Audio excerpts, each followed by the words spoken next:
Yeah, it's on. It's crazy because I can't like edit what it says. It just I mean, I'm sure you can, but it says welcome to our live show, and I really would just rather it say Bible study, so people know like when they pass by it what it is.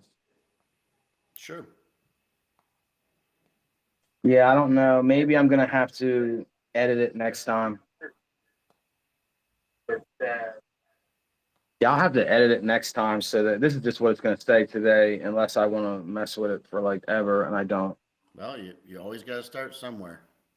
Yeah, I think it's a good spot to just tell everyone, bear with us, first time thing here. I did live stream one other time before. That's how come I know that I can change it. Yeah, what's up with Facebook though?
Oh yeah, cool. So like we're live on Facebook too.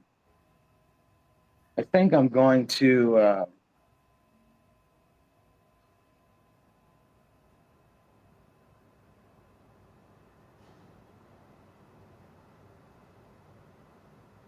I'm just debating on whether I should go in the house or not. What do you think?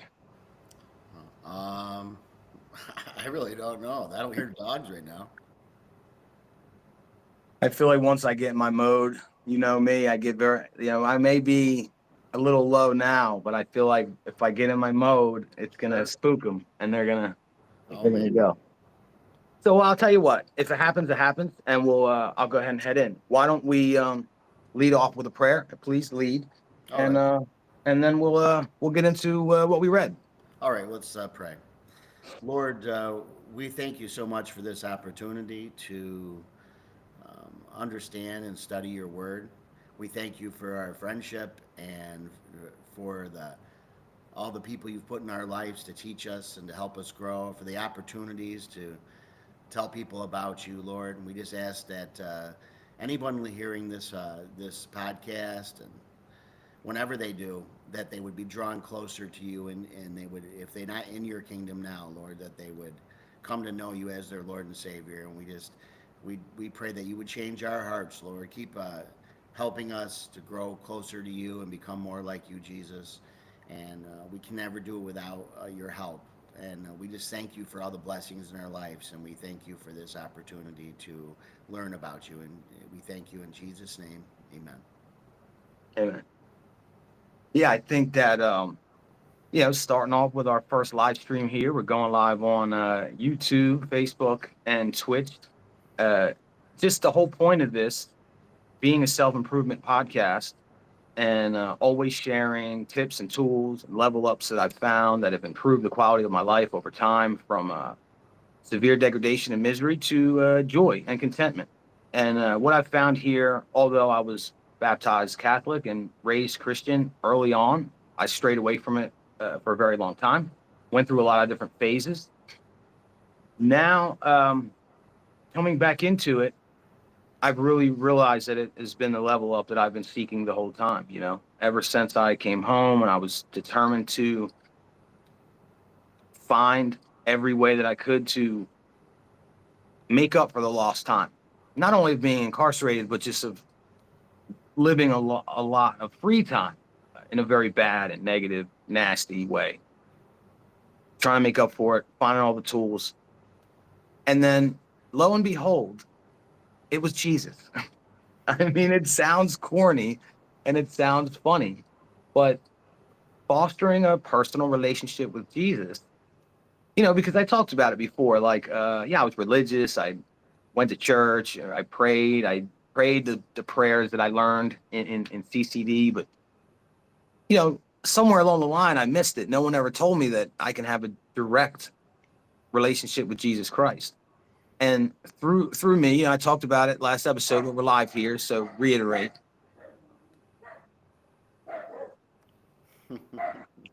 I might go inside. Um, just opening up my life to Jesus has had profound effects. And through the practicing of like prayer and fasting and right now here in Lent, I really reached new heights. Really, really excited about it. Tony was excited about it, so we bring it here to you guys today. We've been doing readings from the Bible. I posted them all um, on YouTube. Yeah, let's just go ahead. Just gonna use it. Crazy, man.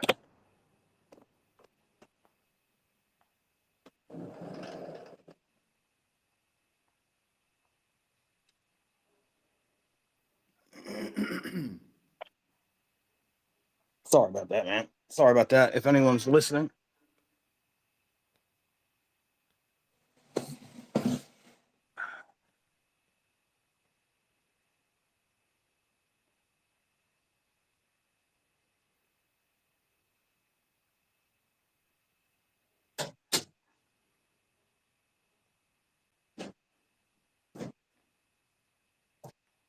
The beauty of live streaming. Light in here.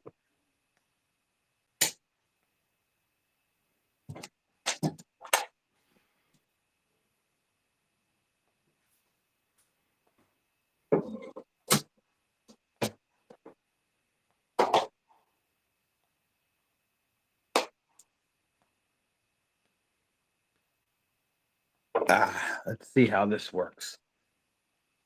Yeah, so the beauty of live streaming there, and then also the beauty of God's grace, because I've been dealing with them. These people just moved in.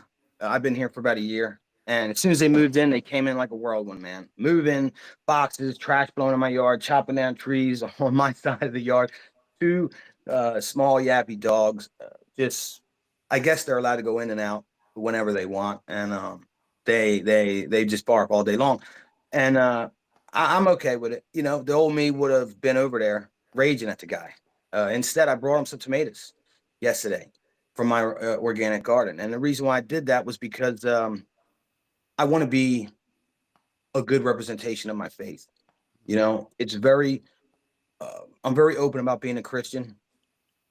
And when I was going to the church volunteering, uh, I asked the pastor there before I was really leaning back into the faith, man, you have a crazy, crazy day, hectic nonsense. You're always calm. You're always cool. And he says to me, he goes, if I'm losing my hair, if I'm getting crazy, if I'm pulling my hair out, if I'm running around like a chicken with his head cut off, I'm a poor representative of my faith and a follower of Jesus Christ, man. So yeah, although I wanted to like I bring the guy some tomatoes instead. And although I want to rage right now, I just really want to get into this live stream, man, and like see what it brings. I appreciate everyone for being patient. And yeah, man. So did you want to do a little bit of the reading, or did you want to just go into or did you have anything you wanted to talk about? I have my questions. Well, so this is one is based on Genesis 8, chapter 8 through 15. Is that what we said? Yes. All right, great. And that covers um, from Noah when the flood ended to Tower of Babel, through the first people groups after the great flood, and all the way to the call of Abram, and even Sodom and Gomorrah, well, up to Sodom and Gomorrah, and the God's covenant with Abram. So there's a lot there. You know, there's a lot of different ways you can study the Bible. So, you know, I suggest that during the course of your lifetime, while you're studying the Bible, to study it in different ways. You know, you can do word searches. You know, you can study specific topics. You know, maybe you want to study just angels, or you want to study salvation, or you want to study everything about Jesus. Um, and so then you can use guides, you know, especially now with the computer.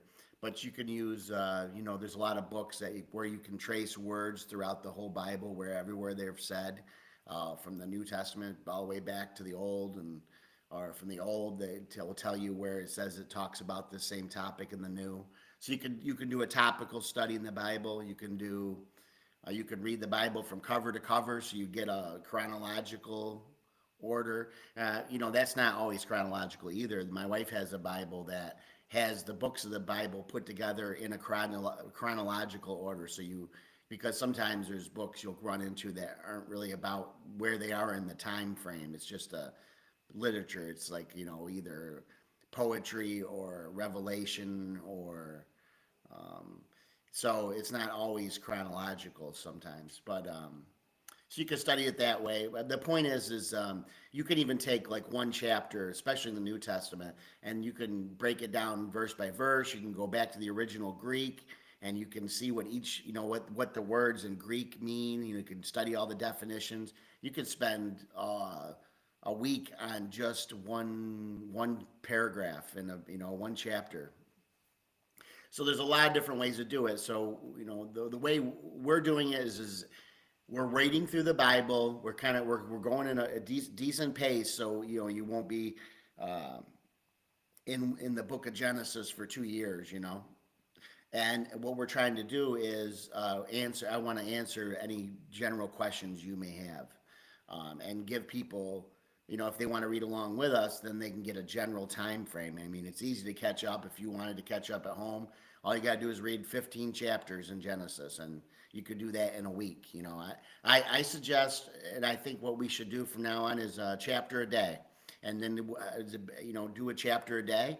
Write down any questions you may have, and then we can go over them, and then that'll get you through the Bible, and then you can always go back and study Mhm. it more or deeper. But you know, I used to have, when I started out, I had a Schofield study Bible, and it had all these notes on the bottom. And what it would do is, if there was the notes in the bottom would have, you know, reference to you know, the chapters I was reading. It would say, note on this, and then you go down and look at the note. And it was nice because it answered a lot of my questions where, you know, there's not always somebody sitting right there to ask. So they answered a lot of my questions. So I highly recommend study Bibles. They can give you a lot of background knowledge. You can read books that are just on, you know, commentaries, they're called, written by Bible scholars or pastors on specific books of the Bible.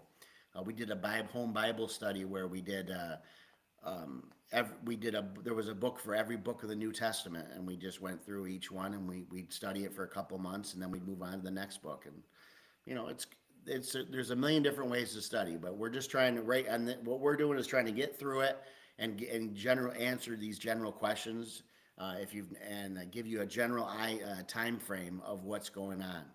So far we've covered the creation of the universe, creation of everything, um, Adam and Eve. We've covered how Adam and Eve were living in the garden, and they were, you know, they weren't worried about sin or guilty, and they were under God. They were with God. He was walking in the garden with them, and then they were tempted, and they did something. They fell from the grace of God because they ate the fruit of the knowledge of the tree of good and evil, and so they were cast out of the garden. So they were separated from God. And then, you know, we looked at Cain and Abel, their first children. One, you know, Cain killed Abel, and then the earth became populated, and it was so bad. We even learned that angels were mating with human women and creating these weird creatures called the Nephilim. And the human race became so bad that it was so twisted and so evil that God destroyed the whole world with a flood. And he only saved Noah and his family. So now Noah on the ark. You know, he saved these animals and he saved his family. And God, you know, it flooded for I don't know how many days. And then eventually Noah comes to land on Mount Ararat, it says, and then he they get off the ark and they start to repopulate the earth. And that's where we're at right now. So, what did you think of the reading? I mean, did you get any general impression? Was there anything there that really surprised you, or? Yeah, well, I mean, the first thing was Noah. Noah threw me for a loop right away when I mean he when when they left the ark, Yeah, he I mean, got created drunk. this. Yeah, he created this like area for his family, like not and then he made the orchards or the Yeah, grape orchards, and yeah, then got he drunk. immediately got drunk. Yeah, so I was like, what? Yeah, And then I was further confused because I wasn't sure. Like, and this is what I'll just tell people. This is why you have to participate. This is why you have to comment. This is why you have to email creating greatness podcast at Gmail, lowercase, all lowercase for like questions and comments, concerns, or even stuff that you guys know that we don't. Like, we're not here like claiming we're biblical scholars and we're dropping all this knowledge. Like, I think the beauty of the show is like we're two guys trying to figure it out, man. yeah, I just really do. I always have found like the beauty of mine and yours conversation is it's always hypothetical or speculative, and there's truth there. There's God's truth, but like we talked about last week, it could be uniquely given, like to me or you or someone else. So like if you got something, please. But I was confused about Noah. I was like, man, you did all this stuff. You created this area and these beautiful orchards, and then you just got drunk. And then I was, I mean, not that like getting drunk's like the worst sin ever, but it just seemed to be like, well, that's like what you did. And then also, I guess I had to understand that, like, well, he didn't just hop off the boat and get drunk. Like, it must have been a progression. The grapes had to grow, and some stuff had to happen. And it's something that I'm realizing about the Bible is like, although that we're trying to have some form of chronological order, there's like verses that I think hundreds of years go by. Like I'm not saying that this particular one, but must have been, I don't know how long grapes take to grow, but I'm thinking at least a year, and then you have sure. to, make them. So like a year had transpired, and so then he gets drunk and he's laying there naked, and then he gets angry when his sons, because one of them, they all walked backwards. They didn't view his nakedness, but one of them maybe did.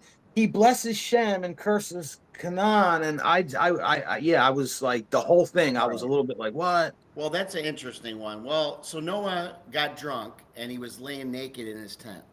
Yeah, So Ham walks in and sees his father naked. And then he goes out and he tells his brothers about it, right? So then they walk in, but they walk in backwards and cover him up. And then when Noah finds out, it says when Noah finds out what Ham did to him, he curses him and basically makes uh, what were it, Shem, and was it Japheth? I can't he remember. blesses Shem, and he curses Canaan, which is Ham's son. But Yeah, I could get it wrong. let's see here. Well, no, the point was though is that he curses the one son that saw him naked and comes out. Okay, so why did he curse him? Yeah, Now, right. this is a good lesson is this is the Bible doesn't say anything other than Ham goes in and sees him naked, right? And then comes out and tells his brothers, "Hey, Dad's drunk and naked in the tent." And then his brothers go in and cover him up. So they're respectful. We know that they're respectful, and they covered him up, right? So they had a lot of reverence for their father. Ham, it doesn't say he like did anything to him, but he did go out and he tells everybody that, hey, Dad's drunk and Mhm. naked in there. I get it. So that's all we know, though.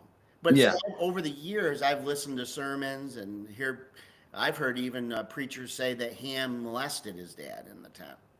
Oh, dude, that ain't nothing. Wait till we read the rest of the Bible. There is some nasty stuff in here. They I and, noticed it. Anything you can think, the nastiest stuff you ever seen in a movie anywhere, it's in the Bible.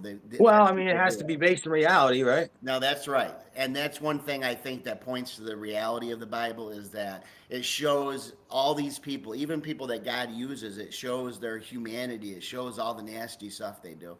Well, Mhm. anyways, Or but maybe Ham went in there and like messed with him, like yeah, old but tricks, the Bible it doesn't doesn't tell us. elaborate. So it's for us to just, yeah. So I think that what's important is when you're studying the Bible, you can make suppositions, you can speculate on what may or may not have happened.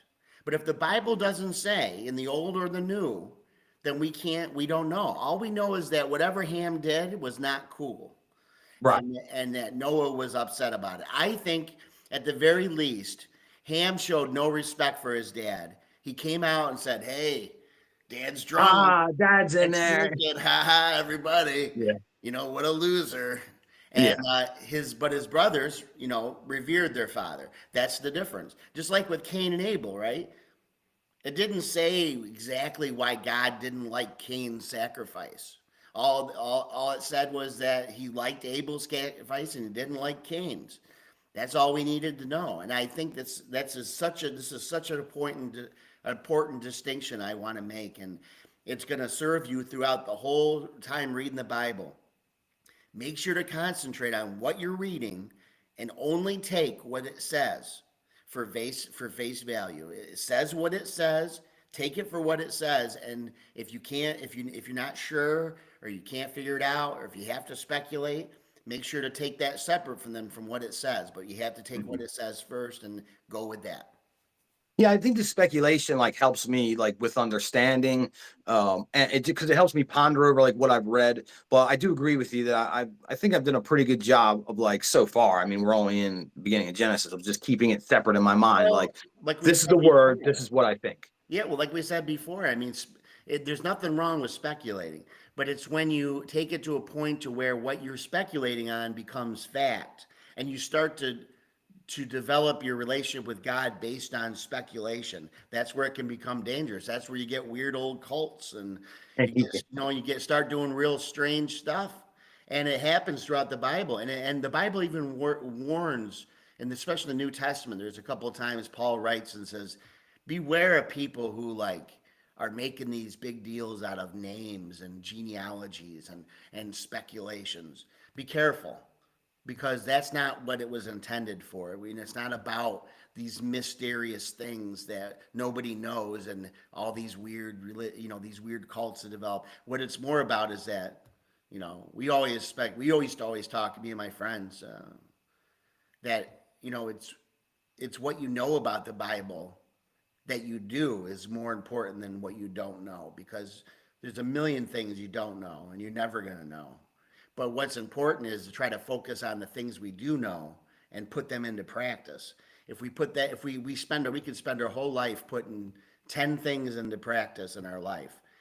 And that's more important, I think, in our faith than trying to figure out all the mysteries. And I'm talking from someone who has spent a lot of time, unfortunately, trying to figure out mysteries, trying to figure out things that couldn't be known sometimes. And I wasted some of my effort and even frustrated my faith because I did that.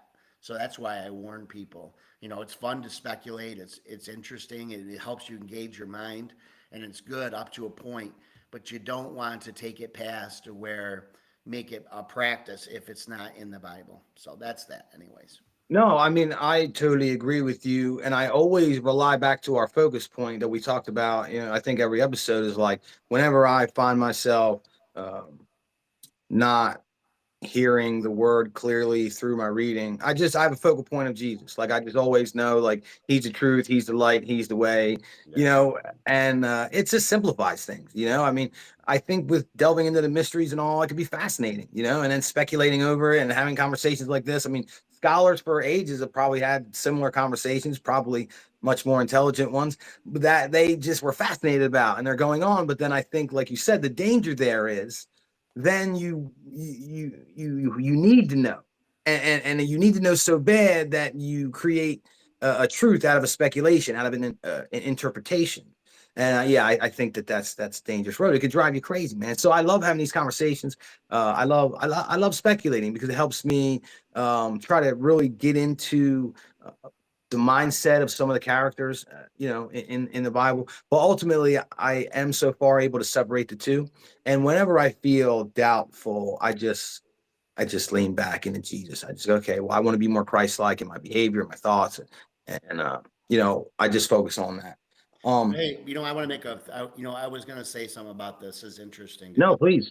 Um, think about this. Think about what God prioritizes when he thinks about you personally or me or any of us listening.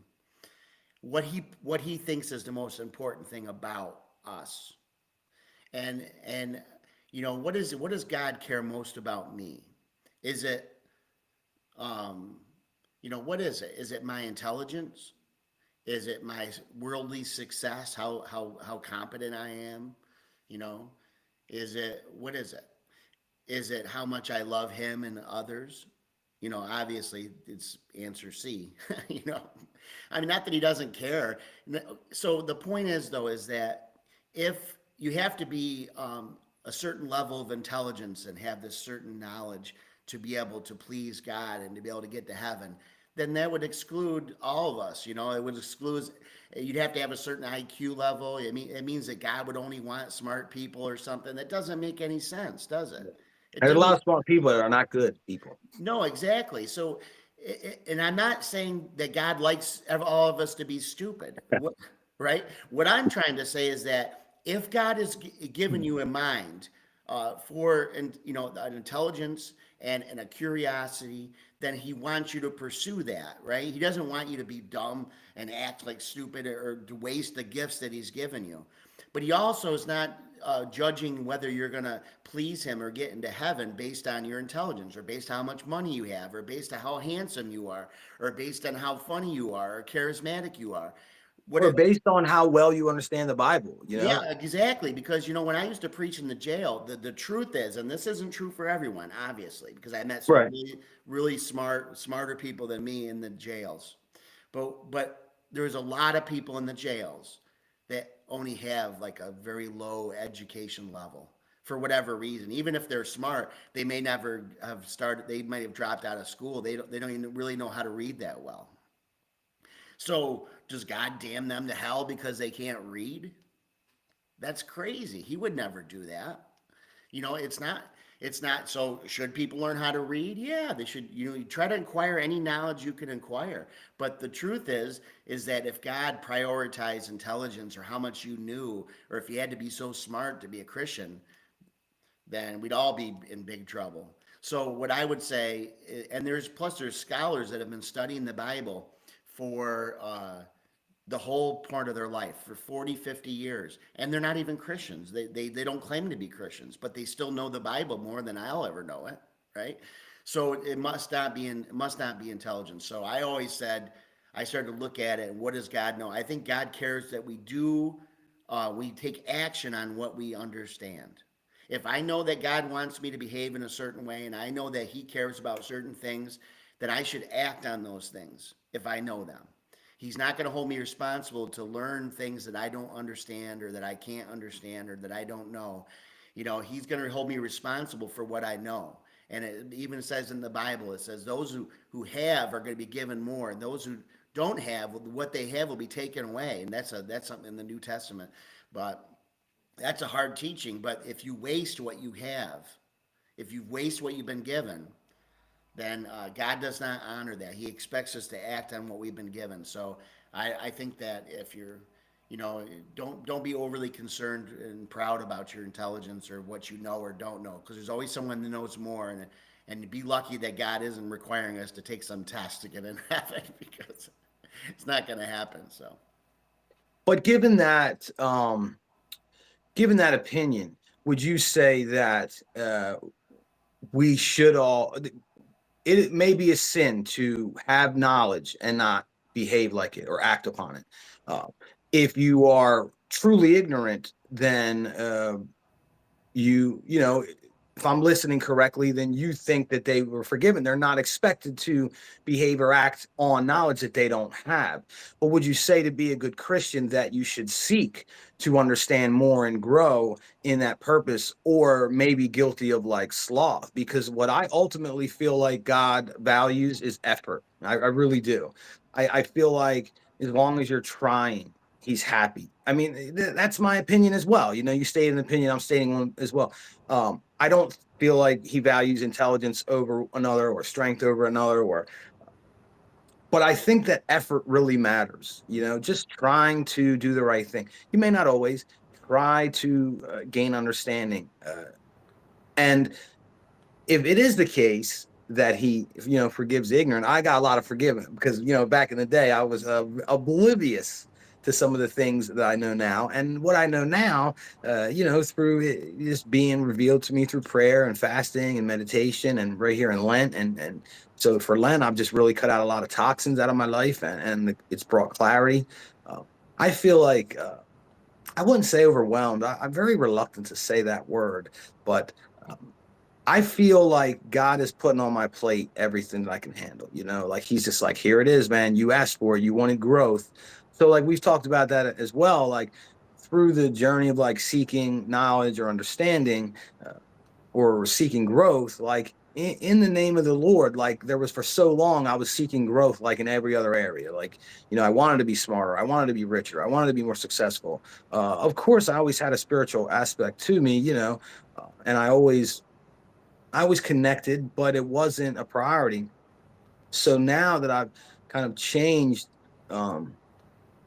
my, my aim, like now I want my faith to be strong. And I feel like if my faith is strong enough, then nothing else could stop me. Anything I want to accomplish in the world is doable, because I'm that strong in my faith. So my prayers and my pursuits sound and look a little differently. And I feel like it's way more difficult with the more knowledge, because then it's like you feel like when you know, like when I know everything that's a sin, or I know everything that's against my well-being or the interest of, like, because one, I talked about this as well, like I think God respects effort, and I think God wants us to try to be the best that we can. So in this pursuit for like best self, but align with godliness, dude, because it's all in prayer. Like, you know, it's constant. I try to hold my day, and of course I fall off of it. It's just like mindfulness and meditation, but I try to hold my entire day. Like I try to be in communion with God. Like I try to be having my aim, you know, on Jesus, even no matter what I'm doing, because I have to remind myself of it before I slip into anger or judgment or vices. Uh, so all that being said, like I won't say overwhelmed, but man, it's difficult, man. It's difficult, but I don't want to be guilty of sloth or laziness. I want to go, okay. And I seen this meme the other day, man. And it's crazy, you know, because like social media is a little bit ridiculous, right? But if you follow the right people, sometimes something will hit you, man, like that you needed to see, you know, like so. Social media to me becomes like a necessary evil, because there's so much good on it. You just have to filter it out. You have to create your own algorithm, and that's just by I'm not interested in this. I don't want to follow this person, you know. And it was like, God, you know, I follow a lot of religious pages. It was like, God, keep pushing me, because I want the life that me and you talk about, you know? And I was like, wow, man, like, that's deep, but man, it's like so much more difficult, because when you ask for that growth in faith, like, man, he's going to lay it on you, man. He's going to lay it on you, you know? And I don't know. I don't mean to harp on it. It's just that's what's been going on in my life right now. And it strangely feels good. Like it feels good. Like I'm under pressure. I feel like I prayed for it. I asked for it. And that's what I got. Because if you pray to be better, you're not just going to get better. You're going to, it's like, okay, here's challenges. Let's see how strong you really are, you know? And, you know, we've talked about it last week, like pray for mercy. And I was like thinking about it, like, ah. And then I seen that post, and I was like, no, man, let's keep going through the fire. Let's see. And I just think it's a beautiful process, man. And I'm like excited on what comes out the other end, you know? And like, if it's not rich or, you know, podcast, million downloads, like I'm for the first time, like forever, like totally content with that.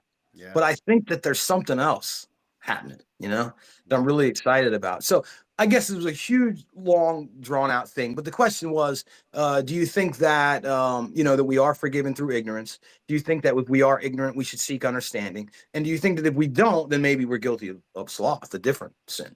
There's a lot there. I would say um, that God doesn't only expects from us what He's given us to use for His glory. So that's one. One, are we using God's gifts and talents that He's given us for His glory? That's a very important distinction because I could use the gifts and natural gifts and talents that God has given me, and He doesn't even take them away. He gives me gifts and talents and intelligence and whatever He wants. And if I use it for my own kingdom and my own glory, that doesn't impress God. He doesn't care how much money I've amassed or how much power I've gained or how much status I have.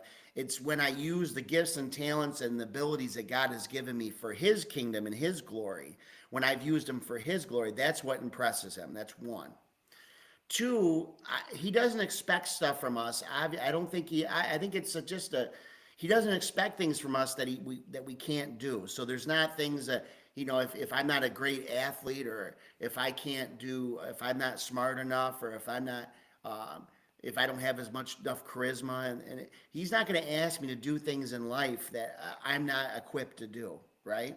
So in that respect, if I'm ignorant of how to do certain things, or if I'm never been able to achieve certain things in life, then God won't hold me responsible for that. But I think it's important to say about being forgiven for ignorance.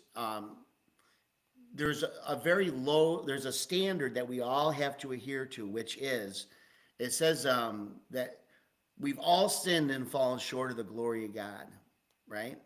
And then there's another scripture talks about that no one's going to be able to have an excuse because we all know it says that heavens declare the glory of God. You look up at the sky and the heavens, you look at the world. No one's going to be able to stand before God and say, "Oh, I was ignorant. I was ignorant." That's very clear in the Bible. That's never going to be an excuse for anyone. And that's very important to say because you don't want people remaining ignorant, trying to remain ignorant and feeling like oh, well, I don't have to pursue Christ. I don't have to pursue these things because God won't if I don't know about anything about them, that God won't hold me responsible. Well, you're going to be held responsible. Every single one of us is going to stand before God. He's going to say, that you know that I created you. You know that I created all this. You know that there was a God, and you knew that you had offended me in your sin. So we have to make that right. So we're all at that kind of base level. Now, there's an interesting story in the New Testament that Jesus tells. It's called the story of the talents. Have you ever heard it? No. All right. I love it. I love that you've never heard these stories. Great. Yeah, let's hear it. Well, anyways, talents don't represent talents as me and you think of them, like talent. They represent money. Talents were a form of money. Okay. So we can say money. So there's this, he tells that there's this master, and he's going to go away. And he gives each of his servants a number of talents based on their abilities. He gives one 5, one 3, and one 1. And he says, "Hey, put these to work for me. Take care of this stuff I'm giving you while I'm away. And when I come back, I'm going to see what you did with it." So he goes away, and then he finally comes back, and the guy with 5 says, "Look at master, I changed your 5 into 10." And he goes, "Wow, great job. Good job, servant. You're going to be rewarded in heaven for what you've done. You're going to be rewarded for what you've done." The guy with 3 says, I did my best. I doubled it for you." And he goes, "Great job. I'm really proud of you. You did a great job." So the guy with 1, he goes, "Master," he goes, "I knew you're a hard man. I knew you don't forgive anybody and you're tough. I knew that you would never, you're really tough. So I took your talent and I buried it in the ground. And then when you came back," he goes, "Here's your 1 talent you gave me. Because I knew you'd want it back." And the master was like, you thought I was a hard man and I don't forgive people and it's not fair, huh? And you didn't even put that money on loan or on, you didn't even invest that money so you at least get double. So what he does, he takes the talent from that dude, takes his talent and gives it to the guy that already had 5. And he goes, those who have been given and are going to get more. And those who don't even have what they have will be taken from them. Which means this guy would not use his what God had given him for his glory, for God's glory. So whatever, they can't just say, well, I kept the bare minimum. I did the bare minimum. I got through this.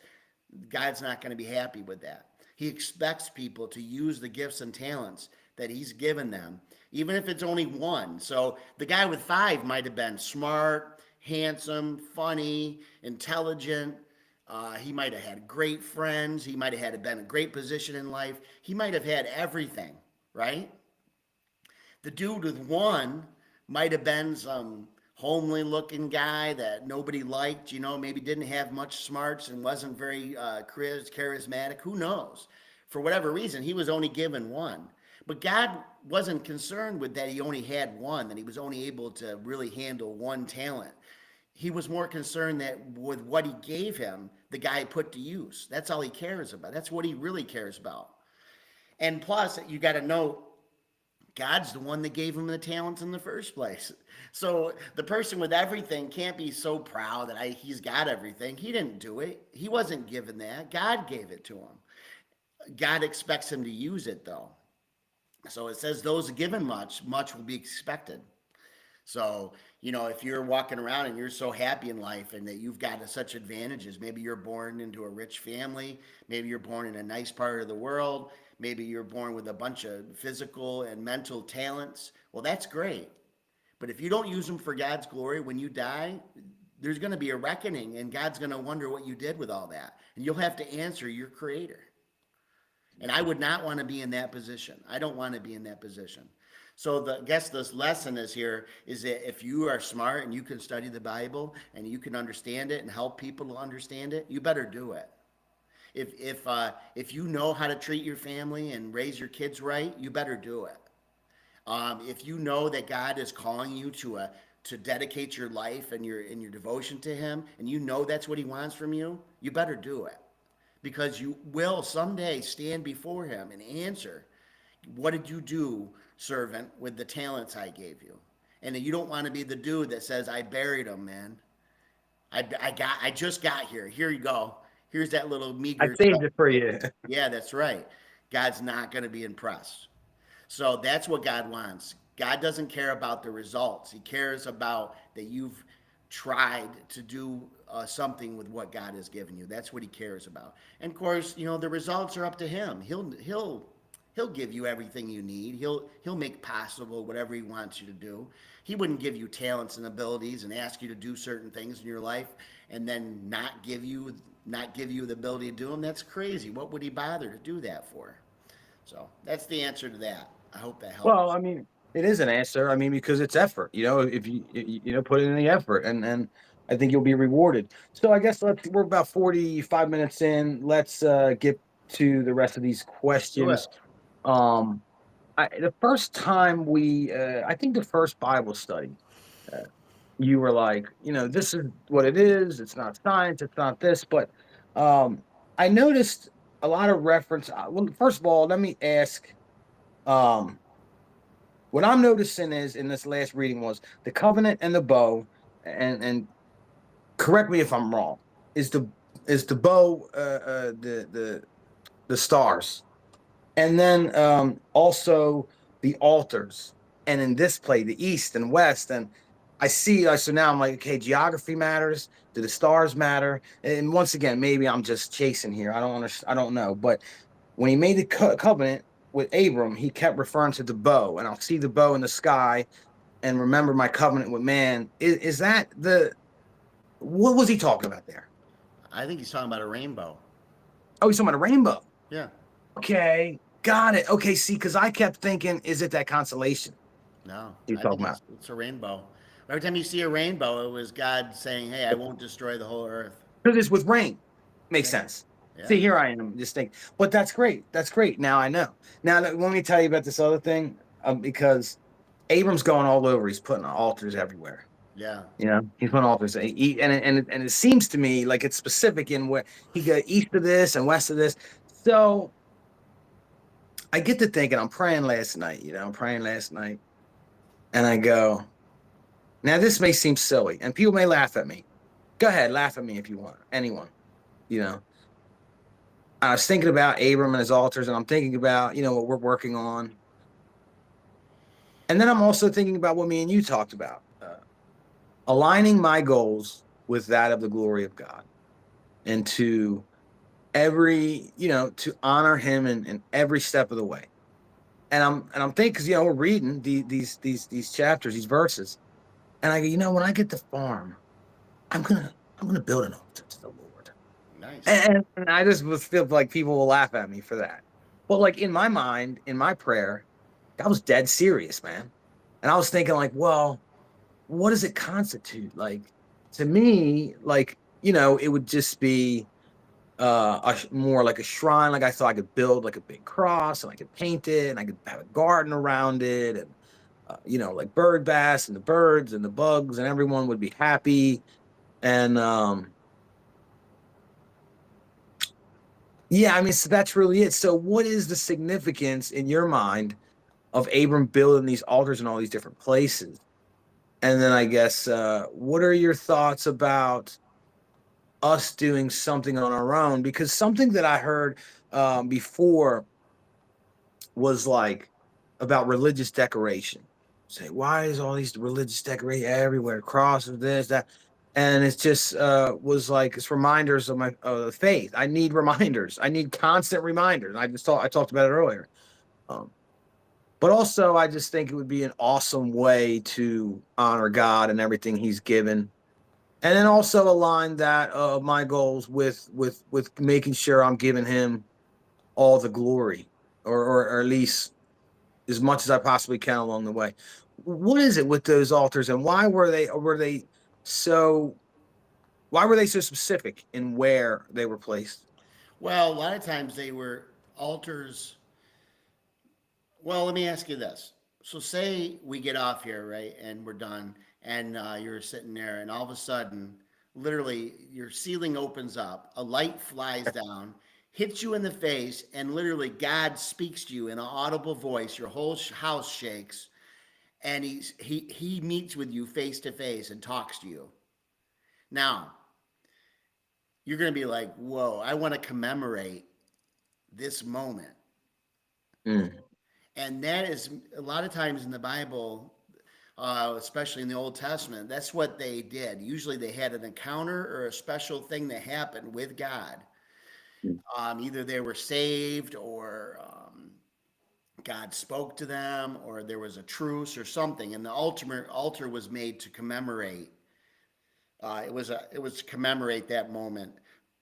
So they would look at it and remember. Let me give you a good example, and this is a good warning too. Later on, we're going to talk about when the 12 tribes, when they leave Egypt out of slavery and they travel in the desert, and then God gives them the promised land, and then they go into the promised land, and they have to displace all the people there. They have all these wars, and they get to a one point, and there's one tribe that says, "Listen, we don't want to go any further, but we're with you. We'll go with you, but we want this land for our promised land. Can we have this land?" And Moses says, "Yeah, sure, you guys can have it as long as you go into battle with us and do our thing. And so you guys can have this land as your promised land. We're going to keep going, but you have to go with us to help." They okay. So they end up building this altar, this altar to commemorate that they're still part of the other tribes, even though they stopped and they built their place here. So he goes, because he said, in the future, we don't want you to forget that we're part of Israel too. But we did our kingdom, we did our land back here.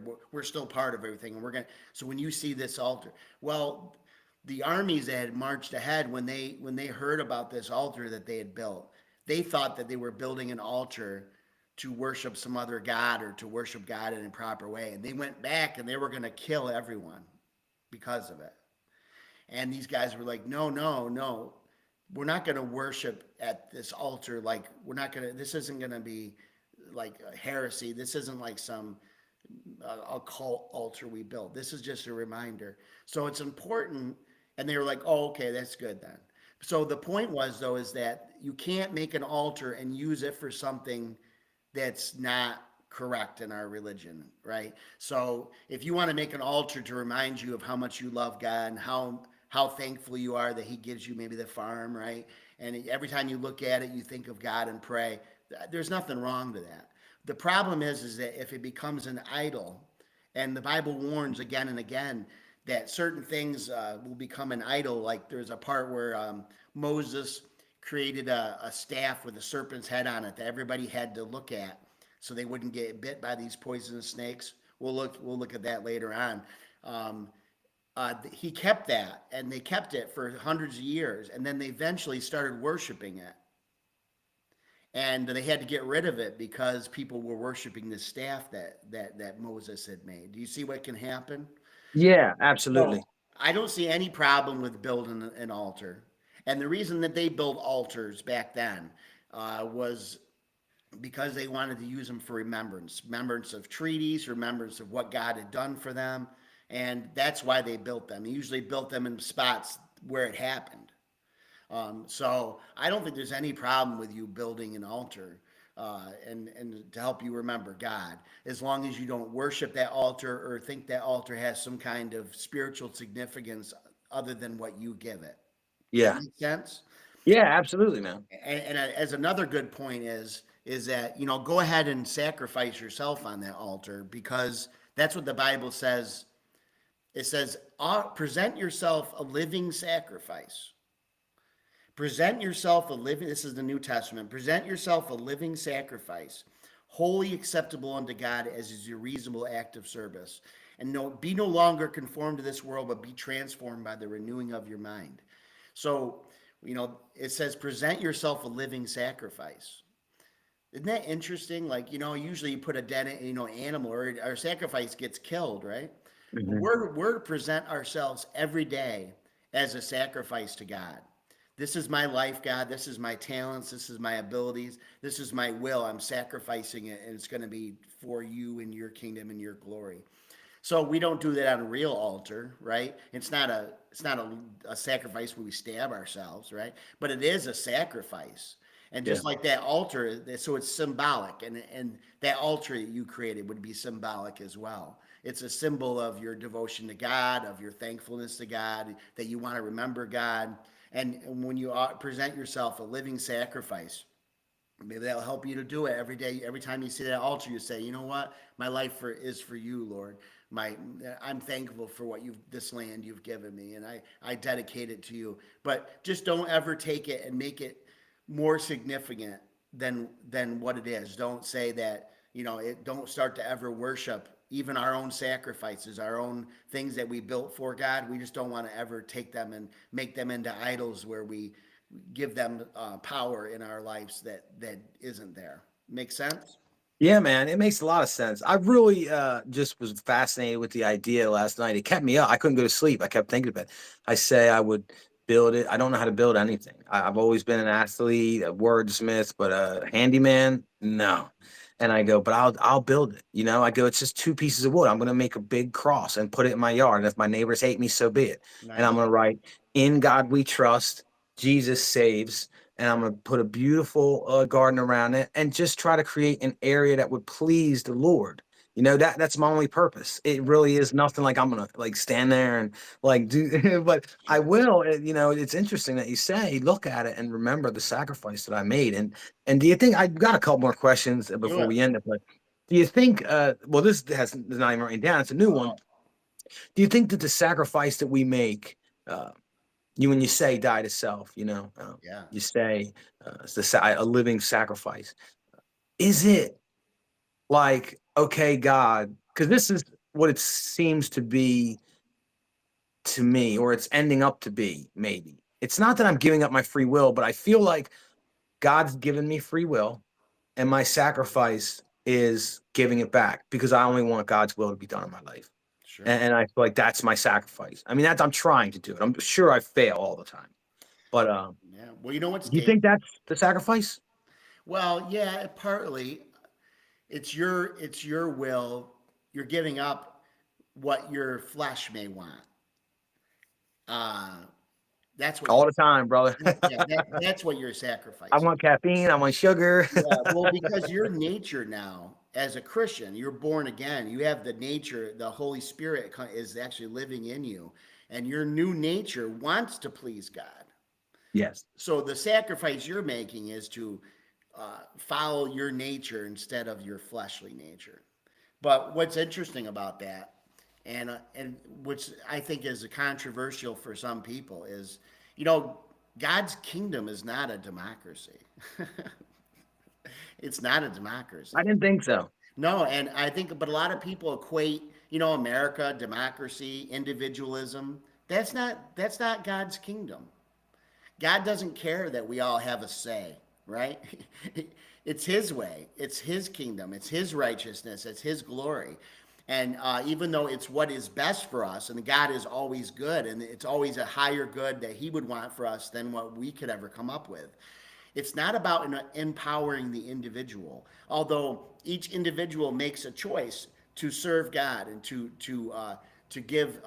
follow God's will instead of their own will. So, but at the same time, and God honors that. God never forces us. But as a follower of Christ in God's kingdom, I'm willingly submitting it. Paul called himself a slave to Christ. A slave. A slave doesn't have any rights, does it? A slave has no will. Paul says, "I'm a slave of Christ." And that is hard for Americans to even understand. Like to think we think of kings. We don't think of a king. We don't want a king, right? We threw off the king, King George from Britain. We don't want a king. Even the Israelites didn't want a king. They didn't want God as their king. They wanted a man as a king. But we want our own individual rights. We want to say, we want to vote, we want our Bill of Rights. But what God is saying, lay down your life, lay down everything. Enter my kingdom. I'll be your king. I'll protect you. I'll guide you. But your will has to be subservient to mine. And for Americans especially, that's a difficult pill to swallow for a lot of people. They want to be a Christian, but they want to enter in as if they have some kind of legal standing and some kind of rights to make. Well, God, let me take that into consideration. I'll see. Well, we should vote on that and see if that's a good one. If we think that's good. But God doesn't care about borders and country. Well, I mean, I can't say 100%. God does talk about countries in the Bible, but the importance of nations and kings and presidents and famous people and powerful people, none of that impresses God. And he doesn't care about any of that. What he cares about is each of us individually submitting and being part of his kingdom. But hey, I'd rather be a slave of Christ than like a free man without God. Mm. Yeah, I mean, I think that's what I'm getting at. Is like that's how it's starting to feel. But I'm like okay with it. Like I asked for it. It's making my life better. Yeah, definitely. It definitely could be. It could be a difficult transition. Like I don't even think just for Americans, although I primarily can understand what you're saying there. I think that um, there's so much in this world that we don't control. There's so much in this world that we just suffer. There's almost nothing you could do about so much. So like a like a like a miser, you're just trying to grab the couple things that you can control and hold on to them for all you're worth. It's all you have. There's wars, there's famines, there's evil people, there's all this violence and all these things happening that you have no control over it. You have none. So you have this little like area of control, and we just try to hold on to it. I'm speaking out of experience myself, but I think a lot of people as well. You hold on with these vice-like grips, not knowing that it's so scary to let go of it. You go, this is all I got, God. This is all I got. These little couple things, just let go, man. Just let go. Like God got you. But it's so much easier said than done. Especially like if you haven't been working. You know, if I hadn't been attending church and reading the Bible and having these Bible studies, mostly almost every week, and even the weeks we skipped, reading some, praying some, meditating some, you know, practicing what I know, I wouldn't be ready for all this. I would be like, whoa, whoa, whoa, like, Sure. you know, because like I said, like he lays it on you, man. It's like, oh God, I want to quit doing that, and then because of like health problems, now I have to quit all this stuff, and it's like, oh, all at once, oh man, whoa, and then it's going like, okay, but man, my life's getting kind of better, ain't it? You know, like I'm feeling a little happier, I'm feeling a little more content, I'm feeling a little more peaceful, I'm feeling not as bothered about, you know, worldly success and focusing more on uh, success within my household and within my own body and spirit and mind. You know, it's like if I'm happy and I'm peaceful, I'm content, then my wife is, and then my children are, and then now this thing's becoming a little more harmonious. So it's just a very scary thing for people, I think, to let go of that little bit of control that they Well, have. what's so funny about that? It's ironic more than funny, and it's so misunderstood. But this is what the Bible teaches about that. You either serve one master or the other, and that's what I think people misunderstand. I think people there's an illusion that we are free, right? So say I want to go out and I want to be apart from God, and I want to do all the drugs I want to do, and sleep with every woman I want to sleep with, and spend my money how I want, and do whatever I want to do, right? Now I feel like, oh, I'm free to do whatever I want. But I'm not. I am serving the master of this world. It says the ruler of this world is Satan. You know, God allows Satan. It calls him the ruler of the air. He has control over this world, and that God lets him have right now until Jesus returns. And so if you are not serving God, you are serving Satan. Now, I'm not suggesting you have a pentagram in your basement and that you're worshiping Satan with candles and all that stuff, but the Bible does say you are either in the kingdom of darkness or the kingdom of light. And even if you think you're free, you think that you are following your own will and you can do anything you want to do, it's an illusion. It's an illusion. You are actually literally subject to Satan. You are a slave to sin. It says we are slaves to sin. So you're going through life and you're being controlled by your sinful nature, and your flesh is guiding you throughout all your life. And a lot of us have lived that way for a long time.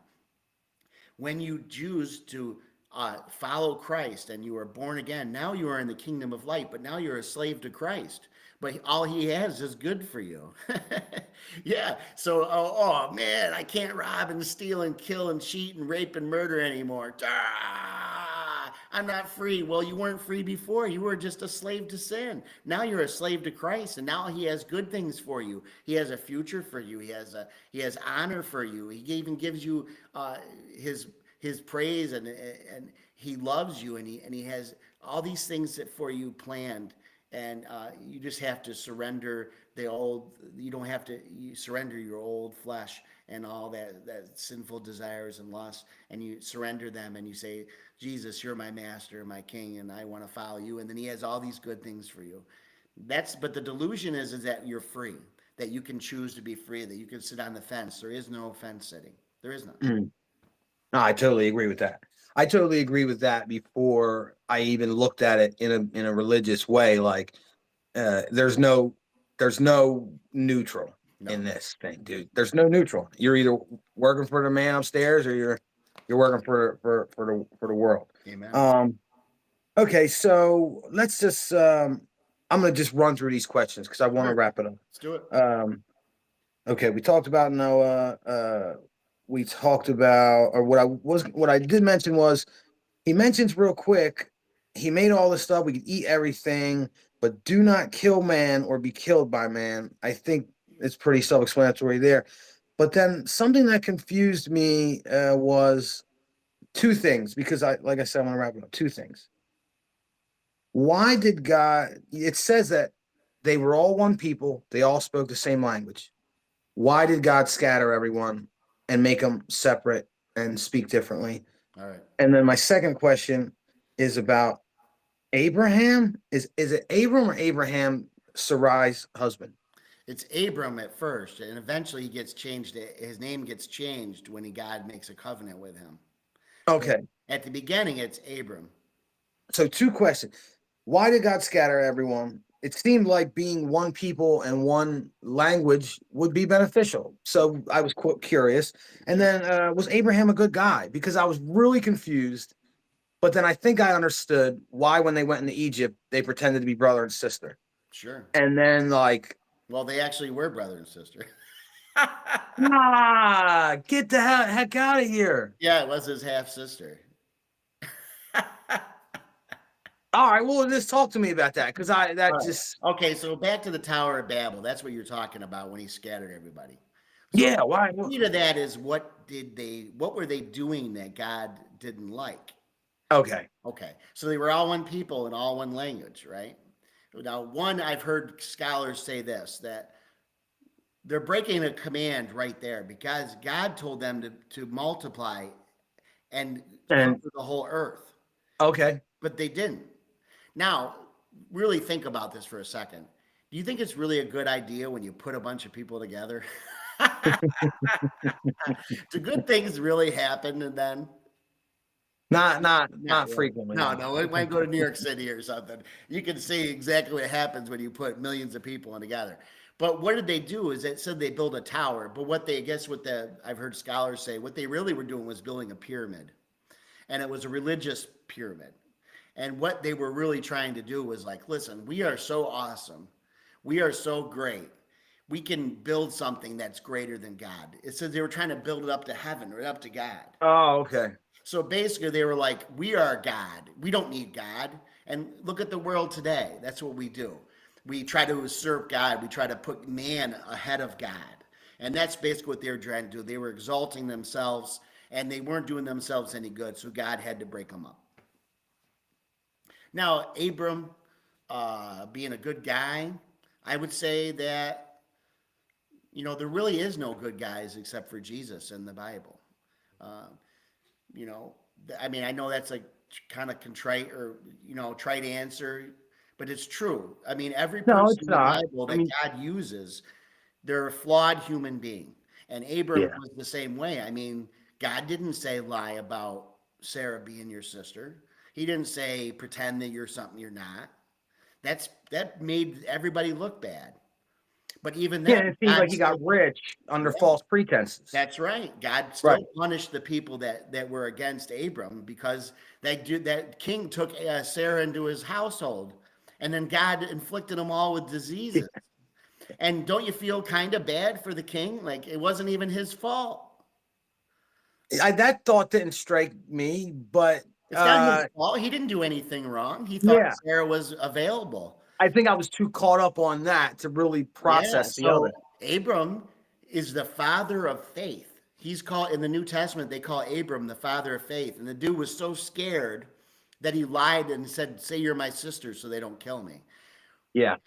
God called him from his land, told him to go here, and promised him all these things, but yet he was still scared. So I think that helps us too, like when in my life, sometimes I'm anxious and scared and fearful, even though God has made promises to me. And when I know that deep down, I mean, you could tell me, like, Tone, you're calling me or something, and you're all anxious and scared. Don't you know that God's got your back? God's going to take care of you. I'm like, yeah, I do, but I'm still scared about it. And it just goes to show that the people in the Bible that God uses are humans and Mm. with human frailties and human weaknesses. So Abram is not a good guy. We're going to see that most of the guys in the Old Testament, the ones that God gives the promise to, aren't really special. Actually, wait till you see his grandson Jacob. He's not good at all, dude. I mean, Mhm. he's a liar. He steals his brother's birthright. He does a lot of bad things, but yet he's the one God changes his name to Israel and uses him. So, no, that's a good theme. The people in the Old Testament aren't good people. They're just people that God chose to use, and that's another important reason too. When people get mad about the Jews being God's chosen people or whatever, It even says in the Old Testament, God didn't choose them because because they were special as a people. Him choosing them made them special. He didn't choose them because they were better than the rest of us. He just chose that people to bring the seed of Christ through and to use them in the Old Testament. But he didn't choose them because he doesn't like us. He just chose a people. That's how he chose to do it. So Abram's not a great person, and he's not anything really special except for that God called him. And you'll see, even David, you'll see all of them mess up terribly. I don't say that I like seeing people being not good people or making mistakes, but it is important that I think people now recognize that, you don't have to be perfect to be called by God. No. You actually could be very imperfect, as we're seeing Yeah. in the Bible, and I think it's important theme. Let me ask you one last question. Yeah. And I'd like to thank everyone for listening in. Remind them that they can hit me up, Creating Greatness Podcast at Gmail, all lowercase, for any questions, comments, concerns, different perspectives, lifting up in prayer, whatever, we got you. We're going to read 16 through 22. Go with Tony's advice next week in Genesis, just doing a verse a day, going over it, and then we can go over it together next week. We'll be here live. We'll keep doing it. We'll see what happens. About the chosen people series, saying, last question, we're going to wrap it up. The chosen people of Israel weren't special because they were Israel. They were chosen. They were special because God chose them.